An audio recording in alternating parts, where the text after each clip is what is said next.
এটা আল্লাহ ধৈর্যশীলকে পছন্দ করে, ধৈর্যকে পরীক্ষা করতে হয়। ধৈর্যশীলকে আল্লাহ এমনি ভালোবাসে। আজকে আমরা 16 বছর যে রাস্তায় থেকে সংগ্রাম করছি, আজকে ছাত্র জনতা যে 5ই আগস্ট ঘটাইছি আমরা, এর পিছিয়ে তো মনে করেন আসলে এগুলো নিয়ে একটা পটভূমি তৈরি করতে হবে, অনেক বড়োভাবে বলতে হবে আপনাদেরকে। কারণ আজকে এই 16 বছরের যুদ্ধে আমাদের গৃহহারা ছিল মা জননী, আমাদের দেশনেত্রী। আমাদেরকে তারেক রহমানকে দেশ থেকে বাইর করে দেওয়া, তারপর খালেদা জিয়াকে বাসা থেকে বের করে দেওয়া, জেল জুলুম অত্যাচার গুম খুন, এগুলা মিলিয়ে না, সব মিলিয়ে কেন ওই স্বৈরাচার সরকারটা কেমন যেন হসফস হয়ে গেছিলো। আমরাও 5ই আগস্টটাকে এই ফসলটা পেয়েছি, ধৈর্যের ফসল, এটাকে বলে ধৈর্যের ফসল। এটাই শহীদ জিয়ার আদর্শ ছিল যে ধৈর্য ধরেন, আল্লাহ আপনাকে ভালোবাসবে। আজকের দিনটা দেখছি ওই দিনের জন্যই। ওই দিন যদি ওই সফলতা যদি রাস্তায় না থাকতাম আমরা সবাই, তাহলে এই সফলতা দেখতে পারতাম না। অতএব কষ্ট করলে কৃষ্ট মিলে, এটা মনে রাখবেন। আপনি থাকেন, সততা থাকেন, অনেস্টি থাকেন, আল্লাহ আপনাকে দিবে, দেশবাসী দিবে। আর দেশবাসী জনগণ যাদেরকে ভালোবাসবে, পাশে থাকবে। আজকে ছাত্র জনতা বুঝিয়ে দিয়েছে না, পালাতে বাধ্য হয়েছে না। ছাত্র জনতা এবং দেশবাসী যদি একসাথে সবাই কাজ করে, একসাথে হয়ে কাজ করে, সেখানে কোনো শত্রু থাকতে পারে না। আমরা এই জন্য 31 দফা নিয়ে কাজ করছি। এখানে আমাদের তারুণ্যের অহংকার তারেক রহমান, ভারপ্রাপ্ত চেয়ারম্যান বিএনপির, উনিও সেইভাবে কাজ করাচ্ছেন। এবং আমরা কিন্তু জনগণের কাছে, যারা ওই যে স্বৈরাচার মুছে ফেলতে চেয়েছিল শহীদ প্রেসিডেন্ট জিয়া রহমানকে, মনে রাখবেন, ওরা কিন্তু মুছতে পারেনি। আমরা এই কাজটা করছি, 31 দফা নিয়ে কাজ করছি। শহীদ জিয়া সহকারে, বিএনপি সহকারে, জনগণ সহকারে সবাইকে নিয়ে আমরা একসাথে কাজ করব। আমাদের কাজের ফর্মুলাই হচ্ছে সবাই মিলে 10 মিলে করি কাজ, হারি জিত না হিলাজ। এটাই তারেক রহমানের বক্তব্য। প্রথমেই আল্লাহর কাছে শুকরিয়া জ্ঞাপন করছে যে যিনি জন্ম না হলো এই বাংলাদেশ জন্মদাতা শহীদ রাষ্ট্রপতি জিয়াউর রহমানের জন্মবার্ষিকী উপলক্ষে আমরা যে উচ্ছ্বাস, সেই উচ্ছ্বাস বিগত দিনে আমরা করতে পারি নাই।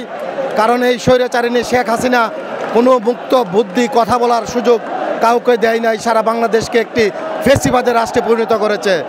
আমরা এই জাতীয়তাবাদী দল প্রতিষ্ঠাতা শহীদ রাষ্ট্রপতি জিয়া রহমানের জন্মবার্ষিকীতে আমরা উচ্ছ্বাসিত এবং আগামী দিনে বাংলাদেশ জাতীয়তাবাদী দল যখন বাংলাদেশের মানুষ নির্বাচিত করবে এবং বাংলাদেশ সরকারে অধিষ্ঠিত হবে। ছাত্র জনতার এই গণ অভ্যুত্থানের ফলে যে আমরা স্বাধীন দেশ পেয়েছি, এটাকে অক্ষুণ্ণ রাখতে হলে আমাদের সকলকে একযোগে কাজ করতে হবে। এই দেশ রক্ষা করার দায়িত্ব আমাদের সকলের। শহীদ প্রেসিডেন্ট জিয়াউর রহমান যে বহুদলীয় গণতন্ত্র, তিনি কিন্তু বহু দলের গণতন্ত্রের পক্ষে তিনি একমাত্র লড়েছেন। তার কারণে কিন্তু বহু দল করে আজকে গণতান্ত্রিক উপায়ে আজকে একটি রাষ্ট্র পরিচালনার কথা তিনি সর্বপ্রথম ভেবেছেন। এবং জিয়াউর রহমান কিন্তু এই জন্যই তাকে বহুদলীয় গণতন্ত্রের প্রবক্তা বলা হয়। এবং তিনি জেড ফোর্সের অধিনায়ক ছিলেন, আপনারা জানেন। এবং তার যে 19 দফা যে কর্মসূচি ছিল, সেই 19 দফা কিন্তু বাস্তবায়নের জন্যই কিন্তু একটি গণতন্ত্র প্রতিষ্ঠার জন্য যা যা করণীয় সেটা কিন্তু সেই 19 দফার মধ্যেই আছে। শহীদ জিয়া রহমান বাংলাদেশে বহুতান্ত্রিক গণতন্ত্র জনগণের গণতন্ত্র প্রতিষ্ঠার অগ্রনায়ক। 71 সালে আমরা স্বাধীন হয়েছি, কিন্তু প্রকৃত স্বাধীনতা শহীদ জিয়ার বহুদলীয় গণতন্ত্রের মাধ্যমে আমাদের অর্জিত হয়েছে।